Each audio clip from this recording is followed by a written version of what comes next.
Hello YouTube, welcome to Code Vision. This is part 20 of the video series. In this video, we talk about reverse method for arrays. Well, reverse method is pretty straightforward. Let me first initialize the array.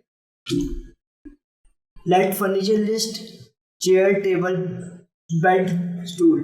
Something what we have done the previous videos.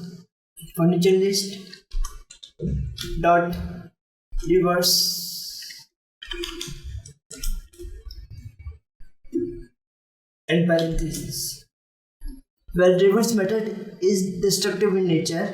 Let me show you what I mean. It changed the entire let me console.log furniture list, and now let's check the Chrome and my mistake, it's not fruit list, it's furniture list. So let me copy paste it.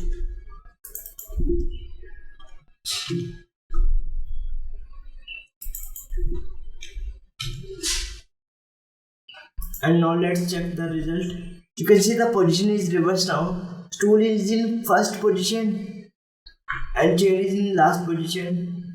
It's entirely reversed the position of the array. So that's all for now in this video. If you like this video, hit the like button and subscribe to Code Vision and hit the notification bell. And remember, keep coding, keep learning, keep improving yourself day by day. I will see you in the next video. Bye bye.